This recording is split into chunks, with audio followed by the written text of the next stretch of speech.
Good afternoon. Welcome everyone to the R Street Institute's webinar on our state-by-state scorecard on electricity competition issued by R Street back in May. Thank you all very much for being able to attend our presentation and discussion today. We thank you very much for being able to take the time out to join us. Our agenda today is we're going to have a quick background and briefing on the scorecard by myself and the other authors of the scorecard, Chris Villarreal and Michael Giberson. After our presentation, we will move into a moderated panel with our guests, Josh Smith of the Abundance Institute and Travis Kavula of NRG. I'll give them better introductions in a few moments when we get to that portion of the show. I appreciate you all coming here to listen to what we have to say and our perspective on it. I would direct anyone that has further questions on our presentation or on the scorecard itself to please email either myself, Chris Villarreal, or Michael Giberson. We're happy to present to your organization or answer your questions further after this. And we ask that if you haven't had a chance to, please go to the R Street website and look at the scorecard yourself. So we appreciate, again, we appreciate everybody's interest in this, and we'll try to get as much covered as we can in the short amount of time. Our goal in doing this was to provide a robust national review of competition, customer choice, and consumer empowerment in consuming retail electricity, and we've scratched that itch. I'll first start by turning it over to Chris Villarreal to give a quick background on our methodology and what our interest in doing this was, and then Mike Giberson and myself will dig into what some of our findings were. Chris? Thanks, Ken. Can we move to the next slide? So just quick reminder. Yeah, there we go. Yeah, as Kent noted, in May we released our state-by-state scorecard on electricity competition that looked at a variety of factors around the country, looking at how well they are promoting or not promoting competition across their jurisdiction. So move to the next slide, please. What we wanted to accomplish with the release of this report and the scorecard is to help policymakers at the state level better understand what other policy opportunities and what are some of the challenges in given jurisdictions regarding the enablement of more competitive practices in a given jurisdiction. So we wanted to make sure that we provided information to these decision makers about what type of policy choices are available to them to enhance their scores. Every state has opportunities to grow regardless of where your score is. We also just wanted to make sure that we didn't just provide a report that said if you had retail choice or not. There have been plenty of reports that put out about that topic, and you can find lots of information about what states have retail choice and what states don't. So we wanted to make sure we dug a little bit deeper into it so that the information that we gathered and the information that we put out in the report could be not only actionable to those decision makers, but also accessible to a wider variety of audiences that are interested in how to make competition more available and more accessible to consumers. So that includes looking at how can this be used by other researchers, other decision makers across the jurisdiction, as well as stakeholders to better understand what are opportunities to enable more competitive opportunities in a jurisdiction. Next slide, please. So we had a couple of goals in addition to making more information about competition to the public more informational. We wanted to make sure that it wasn't just, do you have retail choice or not retail choice? Regardless of the business, of the regulatory structure in a given jurisdiction, what are things that consumers should have better access to regarding market opportunities? So again, whether you're in a retail choice state or a vertically integrated state, there are more opportunities that a jurisdiction can take to enable competition inside given states, regardless of your market structure. So things like access to information, that is an important component of enabling more competitive opportunities in services, regardless of the market structure you're in. So we wanted to review these policies and these opportunities and what are enablement and what are barriers to empower consumers to take more control over their opportunities and offer, and what type of different services and solutions can be made available to consumers, again, regardless of the market structure of the given state. Next slide, please. So to that end, we wanted to look at not only are what are those policies that are out there, but what are things that can be done more specifically to enable and foster competition inside a given jurisdiction. So again, we're not thinking about only retail choice, but we're looking at things like the easy availability of accessing customer usage data, but also then the sharing of that data. Does a state have, for example, allow demand response aggregators to operate in their states? What is the level of competition for things like solar, without getting into the specifics of the policy? But what are just the opportunities that states have to further improve competition in its state? Next slide, please. So to that end, we wanted to review these state policies for what is meaningful but not necessarily measurable. And so we looked at a variety of factors in the first batch that I'm here on the slide. So we looked at, yes, customer choice and competitive foundations. So to what extent is there retail choice in a given jurisdiction? That is an important factor in the state's grades. How well are they enabling competitive opportunities? Also is an important factor in the state grades. What role does the rate-regulated monopoly currently play in the jurisdiction? Or what level of opportunities do regulated utilities have to participate in competitive markets, or does everything have to be run through the regulated utility in order to create competition? And then we looked at what are the alternatives within the traditionally regulated utility system. So again, we're looking at things like aggregators, easy accessibility customer usage data, other things that can be used to incentivize and enable competition that sits outside of the rate regulated utility. What is the role of wholesale competition? So RU and an RTO is a key factor in our grading, because we're trying to figure out what are the appropriate policies related to enabling competition, and being part of an RTO to enable wholesale competition is also an important component of that. And then we looked at what are the market products and what are the limits on market products. So things like, are there price caps in a state that limits more innovation, more innovative products offerings that can be made available to consumers? And what are limits on product differentiation? So are there limits on what type of products that can be provided, and to whom can those products be provided? Next slide.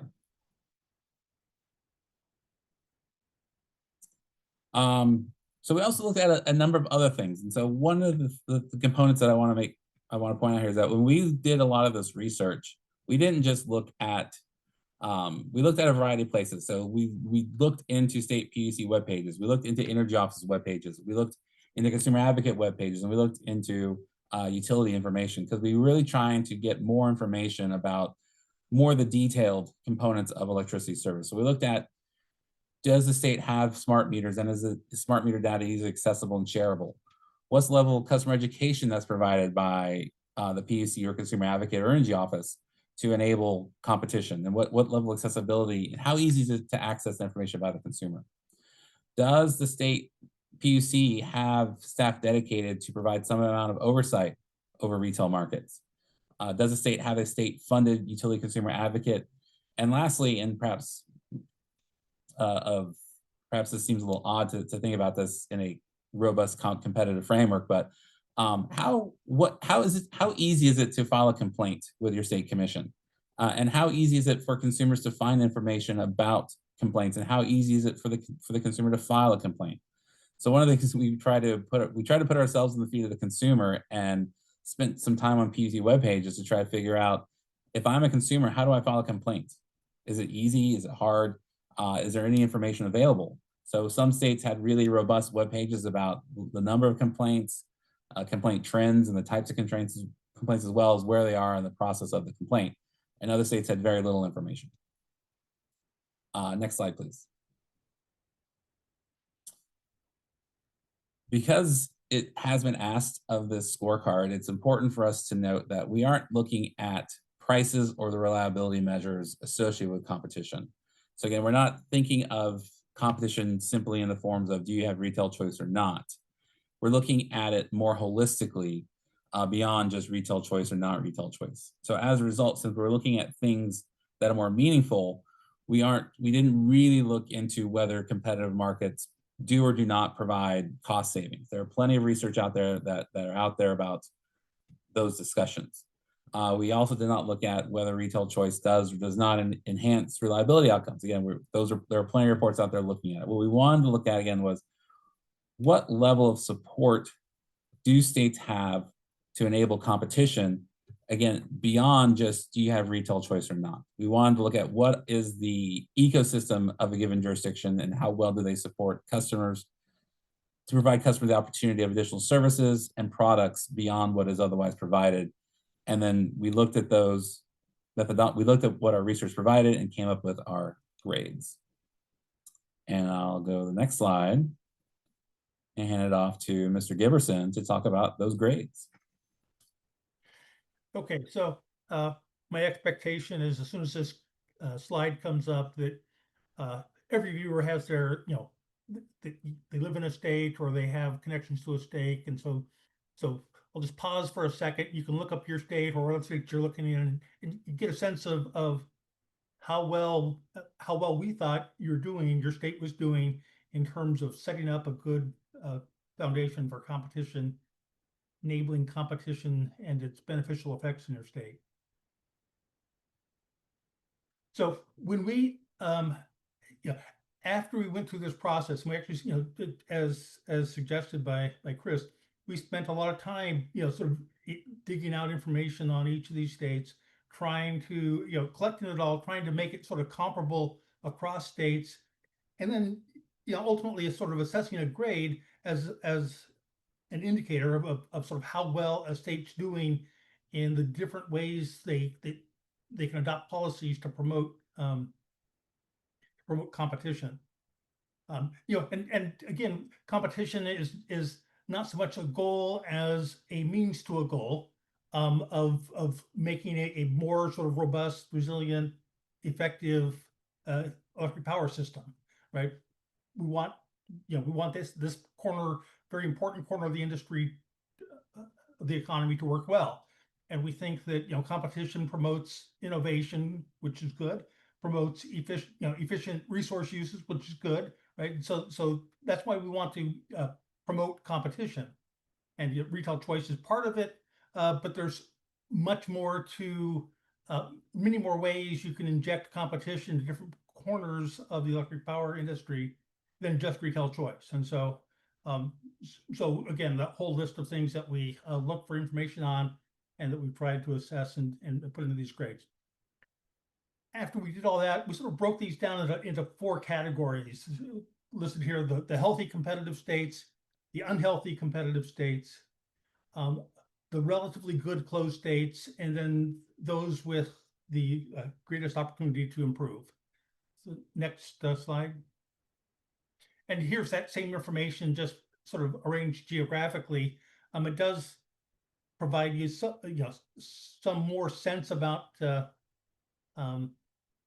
where things are. And generally what we see here is that in states that have wholesale competition, so are in RTOs, tend to be better states, higher, not better states, states with higher grades.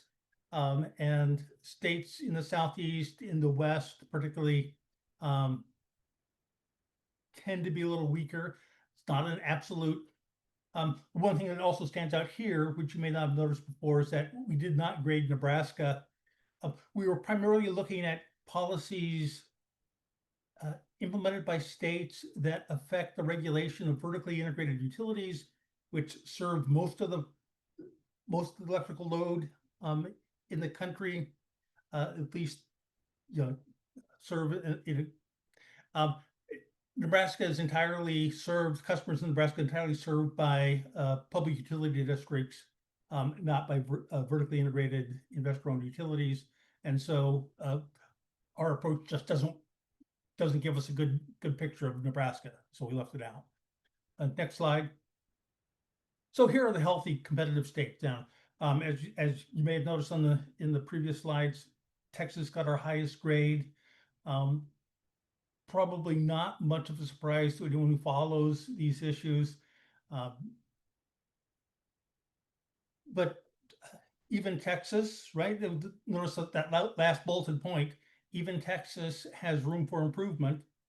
In our report, we spent about the first 15 pages or so discussing the items that we've focused on, the reasons for our focus on, the sort of the justification for our for the topics that we studied and where we drilled down into the information.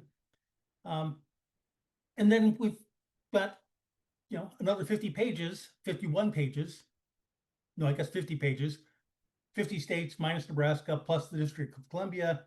And for each state, we try to explain both what the state does, how it does on the issues that we focused on, and then we offer suggestions for that state on how they can improve. And even Texas can improve, right?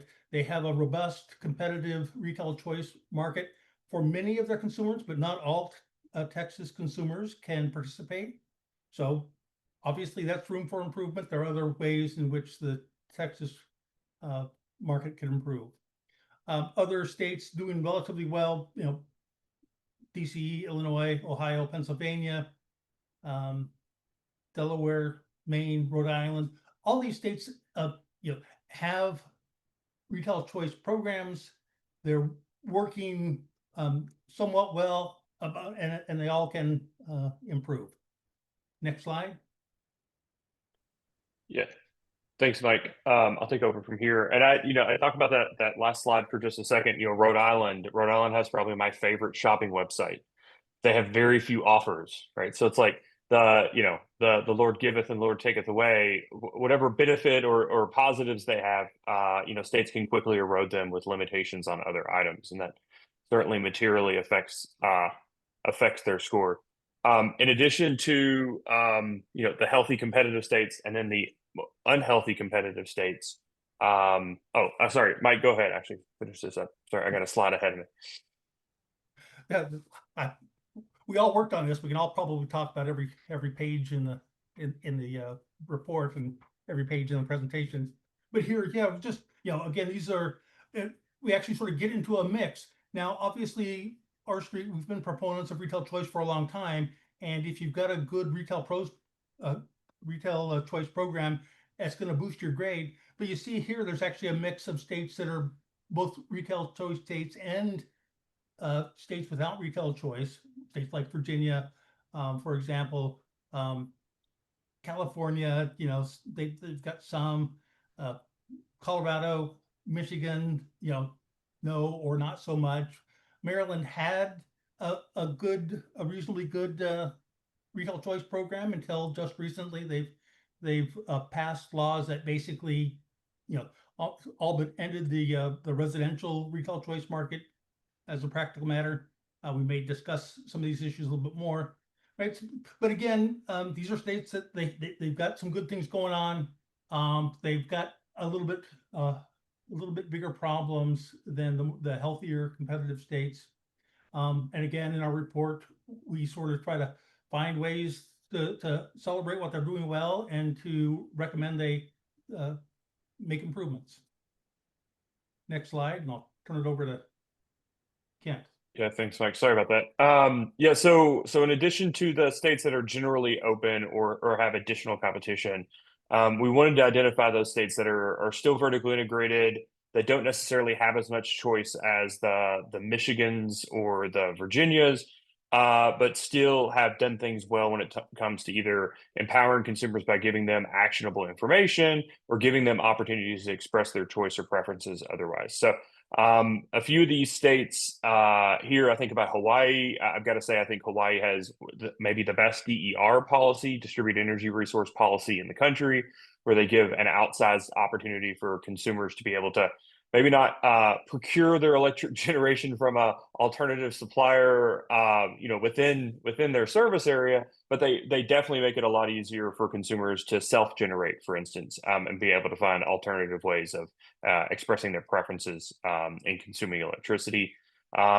these states have quite a bit of room for opportunity to get better here. I think about some of these states have direct CNI or at least sleeved CNI opportunities where, although they have to go through the utility, they still at least have a chance to go out and procure generation of their preferences. Some of these states do have those programs. A few of them do not. I think about Kentucky's, for instance. There's not a single program. Each utility has their own, and especially when you have customers wanting to that have operations across the state or looking at multiple places in states, having some continuity or consistency across those types of sleep programs, I think, is important in helping attract businesses for economic development purposes. I think of Arkansas and Kansas. I'll call them out specifically. One of the things that that Chris mentioned, but that a lot of people skip past is English is not everyone in America's first language, and Arkansas and Kansas both do a particularly good job of having utility information, including their interaction with their websites, available in alternative languages. That's something that is not consistent across the country, and frankly, that a lot of states could do a better job of to ensure that everybody is educated in how to consume electricity and what the rules of the road are. And then you'll see we're starting to get longer lines here of scores where, although an A- was just Texas, as we get into scores that get into the Ds, you see that that's where the accumulation begins. There's really an opportunity here for these states to improve direct access, move to restructuring, or at least dip their toe into restructuring. And for a number of these states, actually require their utilities to join RTOs where they're not already part of those organized wholesale markets. And then next slide, the final bunching of states are the greatest opportunity to approve. This is my incredibly nice way to say that these states need to get their butt in gear. Almost none of these states are part of organized wholesale markets. They all struggle with either not having smart meters or not having allowing consumers to have good access to their own smart meter data, never mind an opportunity to port that data to preferred third parties to help them express their preferences. All of these websites could use probably better, or all of these states could use better websites and could do a better job of engaging the public to inform them of what their opportunities are and frankly, what is going on at any given time. Even if these states have things like, I don't know, unique rate designs on a pilot basis, it's incredibly hard to find out if you were an interested customer where you could even sign up to get a time of use rate, for instance. And then, I'll just take Utah, for instance, Wyoming, with Rocky Mountain Power. They have programs. You go to their website, you have to tell them which state you live in, and then they go, "Oh, we used to have a time of use program, and wait until December, and we'll have another one." It's very hard to get into a position where you can actually consume electricity in ways that aren't just a single kilowatt hour, single customer charge for whatever the PUC has designated as the set rate. Next slide.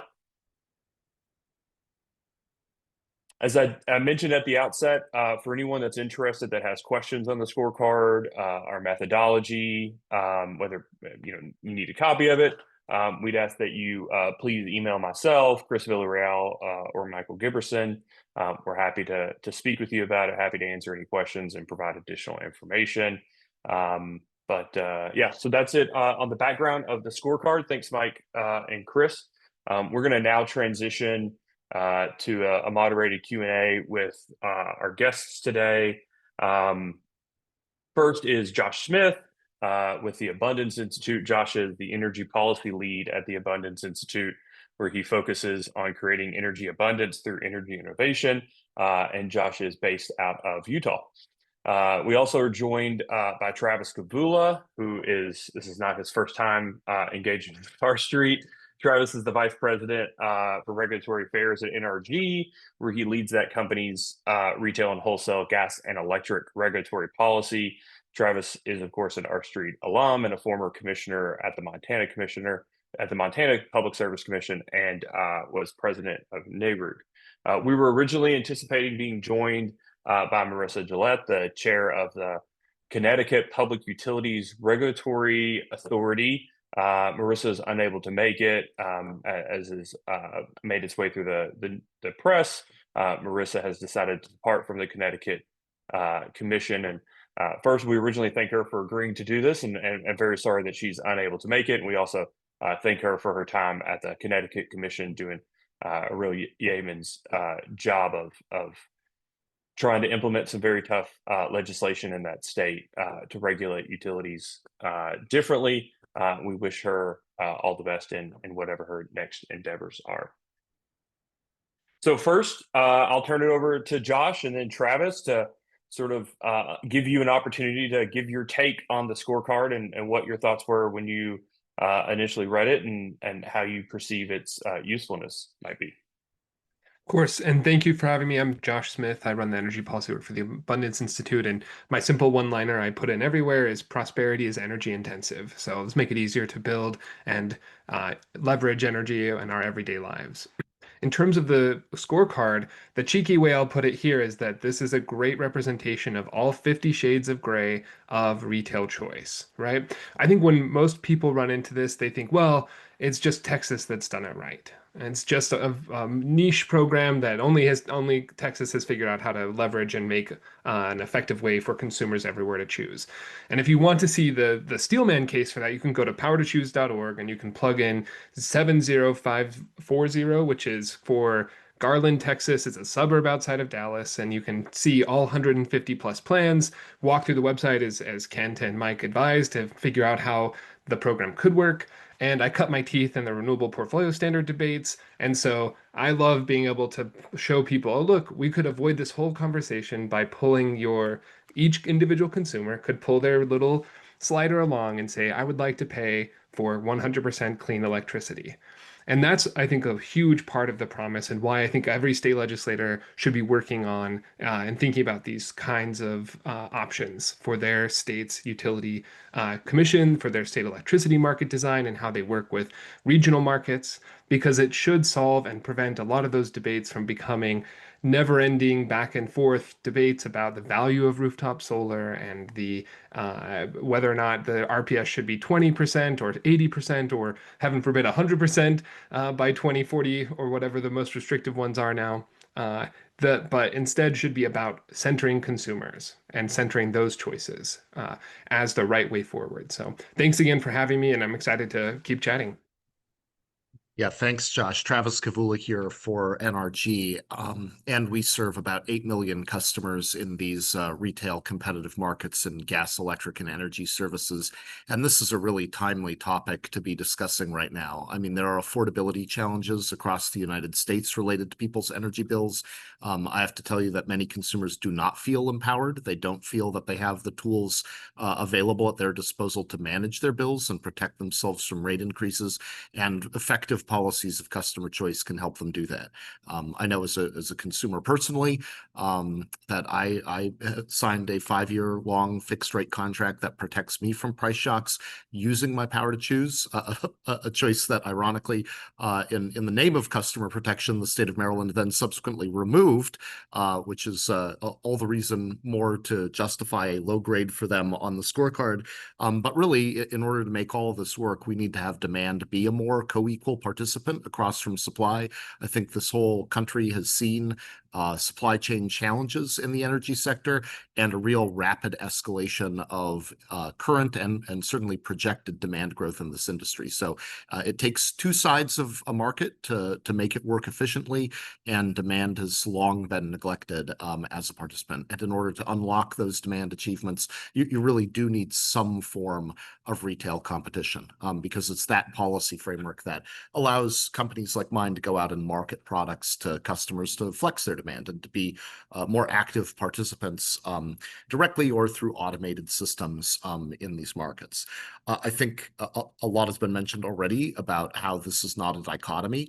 Most network industries that had previously been closely regulated, subject to economic regulation in the United States, they went through a phase in the 1970s and 1990s where they were simultaneously subjected to the introduction of competition, but also the regulatory systems over those industries tended to be federalized at the same time.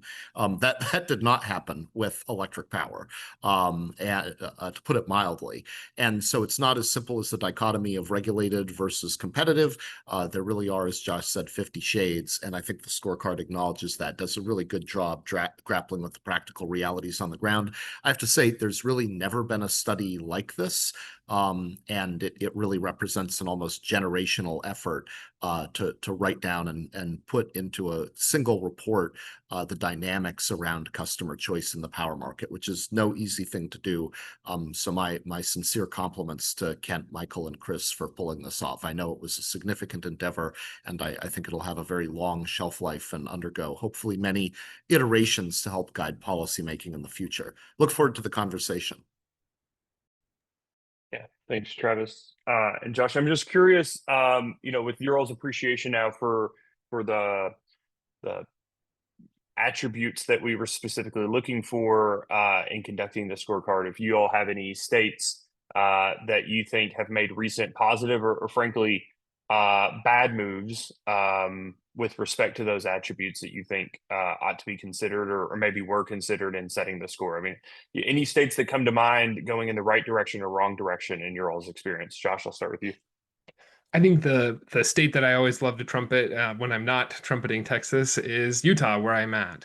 And that's in part here because Senate Bill 132 that was passed in the last session is the first crack in the system. And I forget, Kent, exactly what you had said on the score change, but it moved it from I believe the F category up into our strong D- performance. And what can you say? That's a good first step, right? The PSC 2 weeks ago held their first implementation proceeding, and I think that's one of the best steps that states can take, and simply because there's a lot of load growth that's going to happen, but there's a lot of uncertainty alongside that. The simple way that I like to put that is back in December 23rd, 2023, I walked downstairs to my and past my water heater and noticed out of the side there is spurting a little bit of water. And knowing it's the 23rd, I sat down and called every plumber and said, "Can you come and fix this?" Because I have a wife who is 6 months pregnant at this point. There's no way we're going a few days through the Christmas holidays without hot water. And so I called 6 plumbers, probably more than that, get someone out, they fix it, and we're in the clear, right? And what's happening with load growth in a lot of places is exactly the same thing. If I'm a Google, if I'm a Meta, I'm calling around and saying, "Hey, I want to set up a data center site, 100 megawatts, 200 megawatts," and that is getting reported in a lot of places, but only one is likely to come forward and actually be built. And so there's this kind of uncertainty that ratepayers should not be on the hook for. Instead, that should be something that Google or Meta or anyone else can shack up with a company like Travis's, NRG, or Constellation. There are lots of these guys who can provide that. And that's the first step that Utah took, is just enabling that. In addition to enabling some very niche, I think, but exciting private grid options within the legislation. So that's, I think, one of the best states, places that's making some reforms, proof that everyone can, if you do an average of the whole Western United States that's managed by PacifiCorp, which runs Rocky Mountain Power, the overall average is still a D, right? There's tons of room for reform out in the West. And another state that probably will surprise folks is that California gets a C, I think, a C plus in the ratings, which is much better than I think my knee-jerk reaction would have been. But they're taking good steps as well in creating some of the RTO market, enabling that greater choice for retail, for larger loads, and for commercial interests. So there's a lot to do. There's a lot of exciting things happening. And those are just two quick states. Ohio's another one that's making good reforms to its regulatory system, and another one that's been in dire need given the bribery scandals in the past. So I'll leave it there, but there's a lot to do. Yeah, and Travis, before I go to you real quick, I just for everybody else's benefit, Josh and I were talking the other day that had the scorecard come out months earlier before the Utah legislature ended its session, I had it scored as Alabama wouldn't have been alone as the sole F. And so those recent legislative actions actually did move it up. There is a benefit to taking an extra few weeks to issue this thing. So Travis, any thoughts on states that have done well or done poorly relative to what we looked at recently? Yeah, I mean, just to give a shout out to states in addition to Utah that are thinking of ways to allow third-party or non-utility arrangements to serve data centers where those markets were previously closed. Shout out to West Virginia. Shout out to New Hampshire.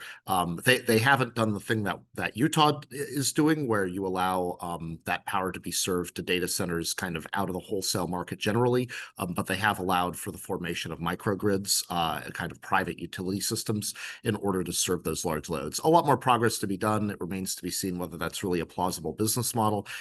There's definitely benefits to scale and being part of a wider network of public utilities with competitive supply on those networks. But those are positive.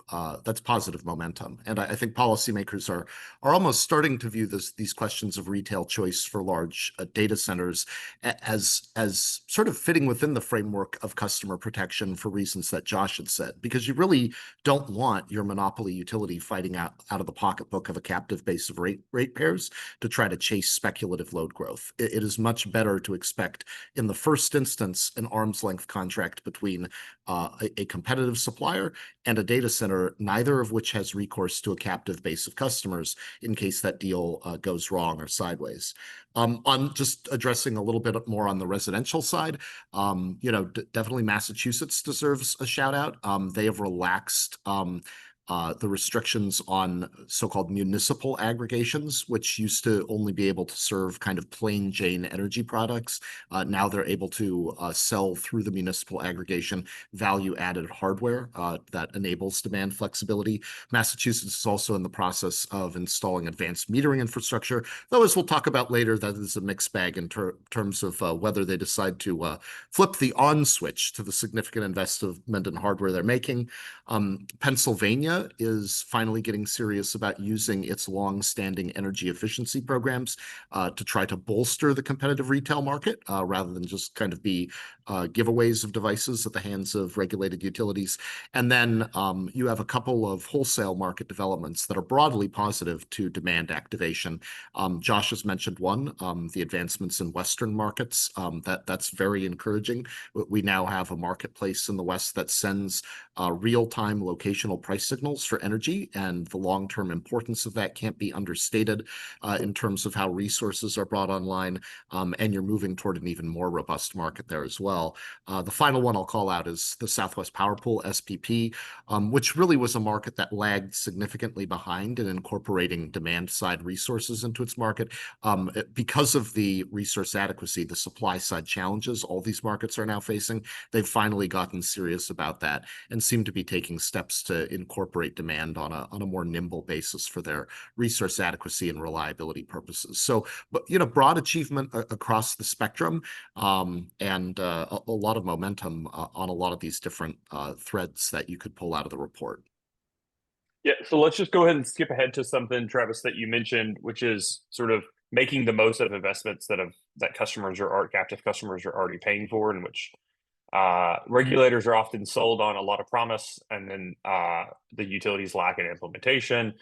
You specifically noted the national grid smart meter rollout in Massachusetts, where it's yet to be seen, but it's at least initially expected that the smart meters that Massachusetts consumers are getting might not be used to their fullest extent, or even probably nowhere near their fullest extent, to an extent beyond just figuring out how many kilowatt hours customers used at the end of the month.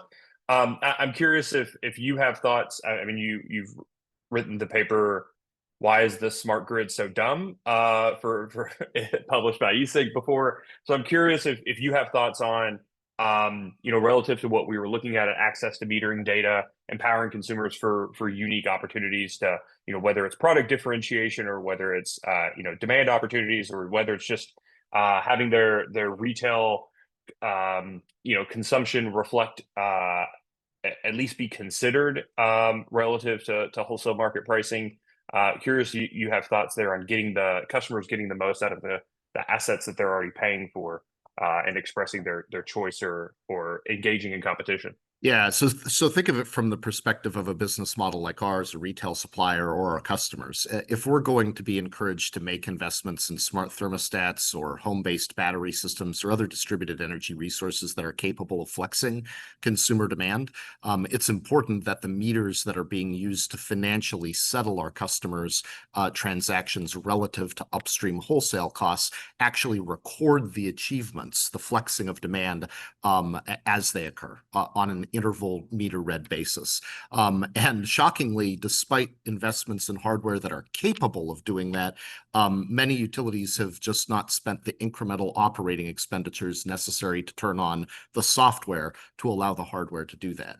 And there's a variety of reasons for it, but I think it comes down to an incentive that Kent, you and I know well, which is that you earn a profit on capital expenditures, and then utilities lack any financial incentive to use them efficiently.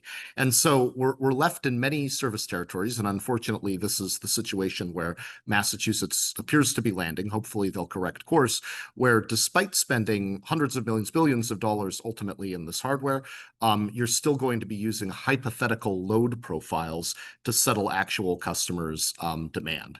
And that means customers who do take actions to flex their demand to try to avoid high-priced intervals in the wholesale markets are not going to be in a position to be rewarded for that.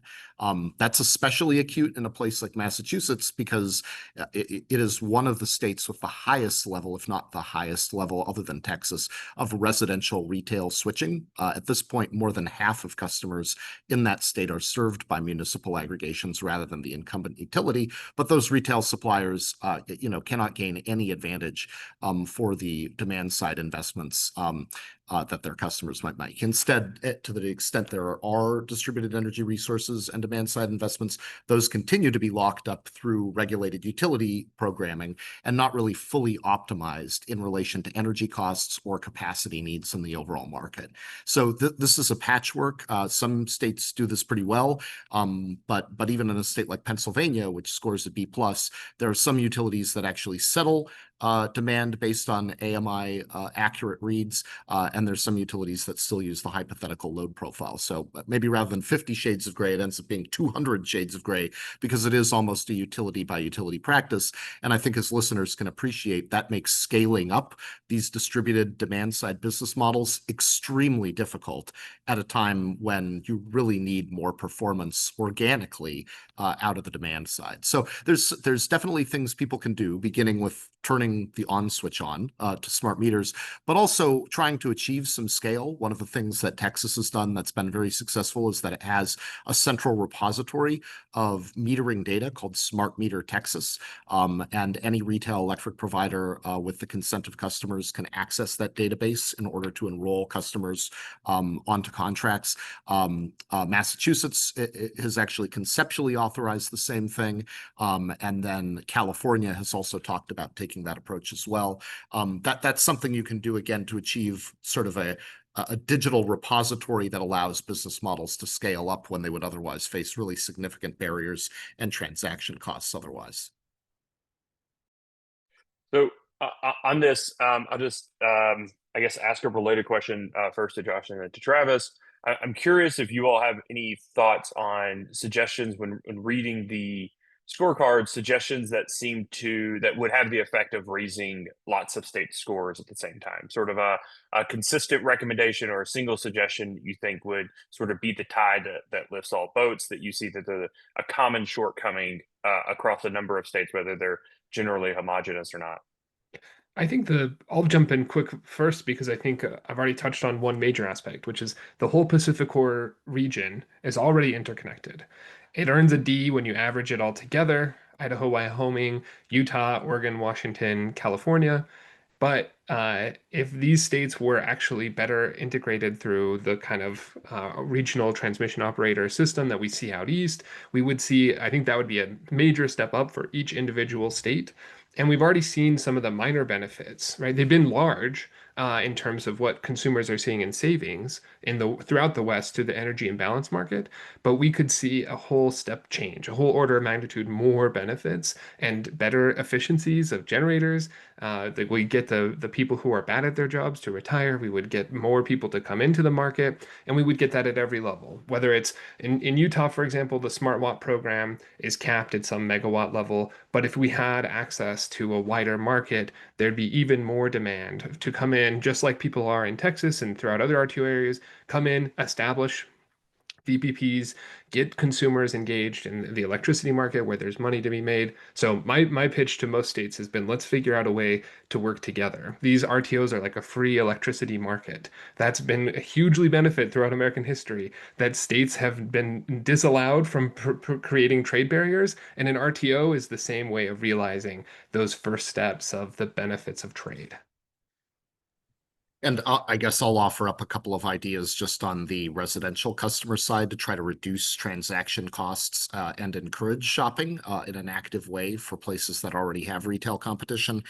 There's some states that do a relatively good job, Pennsylvania is an example, of putting out customer communications about the ability to shop and thus sort of enter into long-term contracts, hedge your costs, protect yourself against price spikes that may occur on the wholesale market. You see those communications both from utilities, but even from like the chairman of the Pennsylvania Public Utilities Commission, who's out there, cutting videos, encouraging people to shop. So with an ethereal product like this, that's often not top of mind. People can't touch it. They can't touch it. They shouldn't touch it. You need a bit of a behavioral nudge in order to encourage people to actively shop. And two other policies that go into that is just creating shopping platforms like websites that have a high degree of functionality, and then also reducing delays that often take place in switching people who do make the active decision to shop into the product that they've selected. I remember, when I chose to shop, it ended up taking nearly 2 months for me to be switched into the product that I had selected. It helps to have sort of an active feedback loop when customers, after they have made an affirmative selection, to actually see the fruits of their choice show up relatively quickly. Otherwise, they tend to forget, and that feeds into, frankly, some of the abuses you sometimes see in terms of marketing practices in these markets, where there have occasionally been accusations of disreputable retailers slamming customers with unauthorized enrollments, something that becomes easier if the market works to delay enrollments by 2 months at a time when no one ends up paying attention. So I know we've got a couple of questions that have been put into the Q&A offering here. I would just note if anybody does have questions to please place it in the queue here. I'm going to go ahead and ask the first one from Grant. Some of these states lower on the scorecard have more reliability and affordability than some states that are higher. How would one persuade those states lower on the scorecard to adopt more choice-friendly policy when they could point to nearby choice-friendly states that seem to be less affordable? Before I turn it over to either of you to answer, I would just note that correlation isn't causation. A significant number of states chose to restructure their markets because they already had high electricity rates. I think I saw something the other day, looking back to 1998, I think Connecticut had the second highest electricity rates in the country. I think that it may be a better measure in talking to some of those folks is looking at what has happened post-restructuring, what has happened to the growth of rates since they've changed course, not necessarily where they are today, because where they are today certainly is related to where they were 25 or 30 years ago. I'm curious, Travis or Josh, if either of you have thoughts about talking to policymakers about some of these items, given that they're more prevalent in states that, although I don't know that we've looked at whether there actually is correlation there, but at least at first glance at the map, some of those states that do have higher electricity rates have implemented some of these programs. Yeah, I mean, I think you would need to sort of contain the data set and come up with comparisons that have exposure to the same wholesale market. So the Texas ERCOT market is a good example where you can do a study like this, because Texas has a big part of its population that has retail competition, but then it still continues to have electric cooperatives and municipal utilities that are retail monopolies where customers can't shop.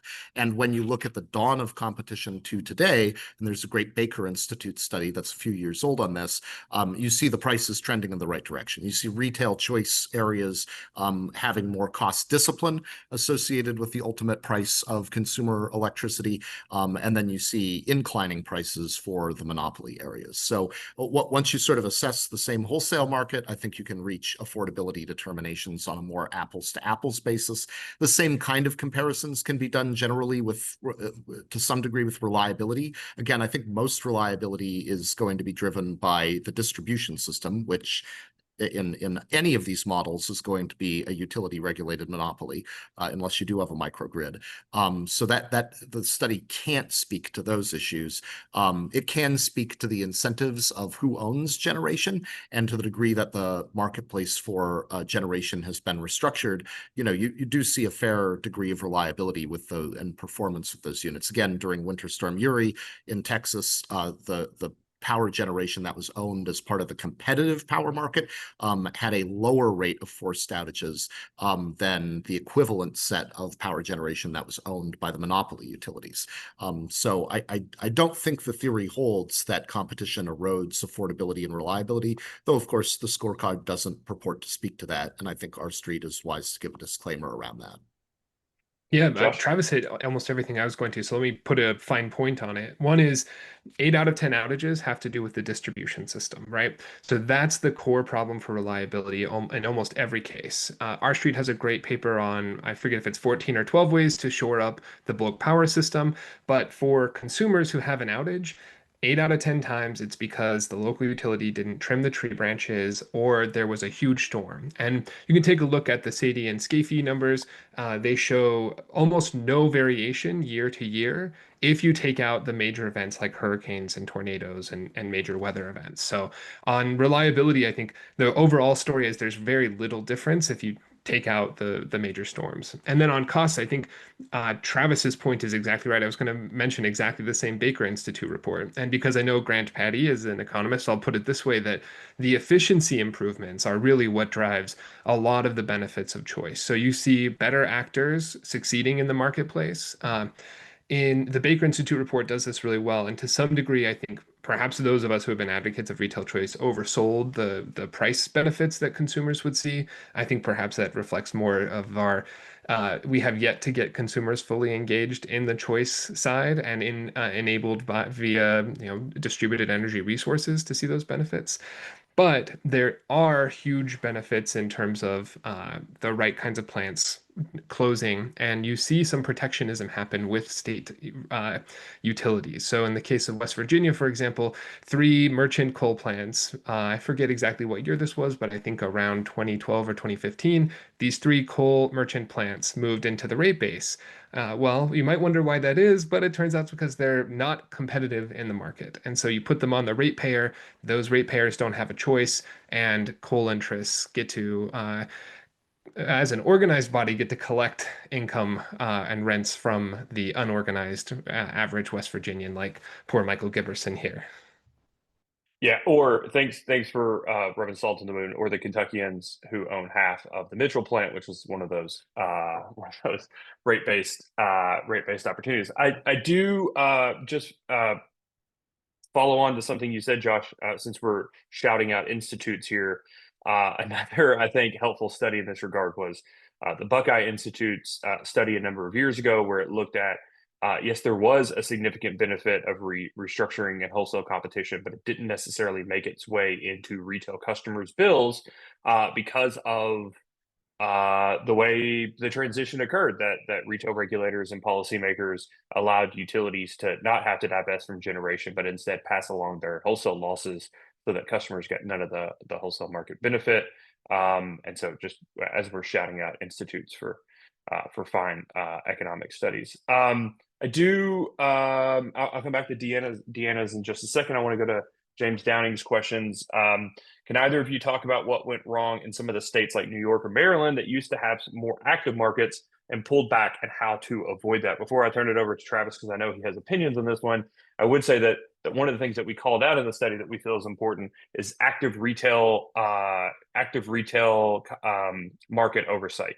and that I do think that Maryland is a fair example to where the Public Service Commission's oversight of 4 actors on the supply side, and then trying to really do a lot, but maybe it was too little too late of holding some of those bad actors accountable, really did contribute to its the ultimate public policy shift there in the legislature. Travis, any thoughts on New York and Maryland? Yeah, I agree with that. And I think the answer is just in general a more informed consumer base that more actively shops around.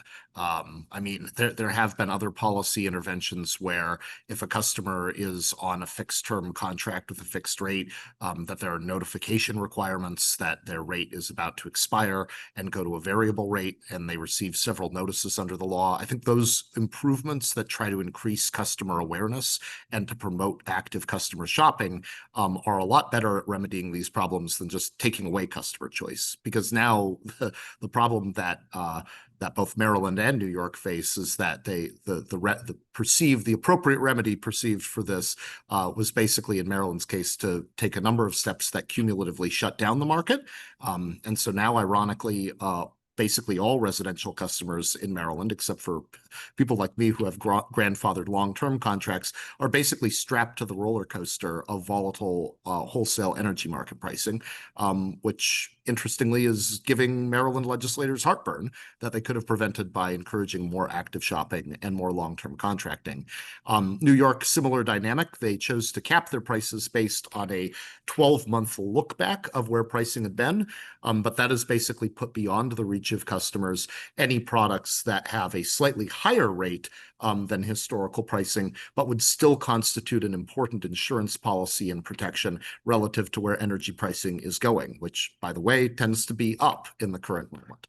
So they've really hobbled themselves in a big way, and I think the remedies need to be about more consumer empowerment balanced with customer protections rather than taking really interventionist approaches that just shut down these retail markets altogether. Yeah. And just real quickly, do either of you have a view on whether FERC Order 2020-22 will force utilities or help utilities, maybe it's a nice way to say it, start using interval data in a more meaningful way, either for wholesale purposes or retail rate-making purposes? Yeah, I mean, hope sprang high with Order 2222, but I feel as though the FERC kind of laid a big egg that has not yet hatched, and we don't know if it's done. So my hope is sort of diminishing for the effectiveness of Order 2222. I do notice in the question about whether or not retailers can achieve more of a value stack beyond energy. I'll point to that paper I wrote, Why is the Smart Grid So Dumb?, about why it's so important to face retailers with all elements of the upstream costs and allow them to manage around it. But even in the closed markets, the markets without formal retail choice, you are seeing VPP aggregation laws be passed. Colorado is a good example of this and why it gets a good rating on the scorecard, that try to achieve that value stack by paying people for the performance of their VPP aggregations, even if they remain locked into supply by the local incumbent utility. So that's a good example. Okay, perfect. Well, I want to thank everybody for joining us. I specifically want to thank Travis and Josh for agreeing to be on this panel. It's great to have experts and folks that do this every day to give their perspectives and experience, and hopefully the audience found it to be as enthralling and interesting as I did. Thank you all for making my job very, very easy. As noted, if anybody has additional questions, please send them to us by email. We're always happy to engage on this issue. Please be on the lookout for additional products related to this. I think we'll continue to put out ideas, maybe on a geographic basis or on an issue-specific basis of findings from our scorecard and solutions across certain defined areas. Please join me in thanking Josh and Travis, and thank all of you all for joining us today. Thank you very much. Thank you.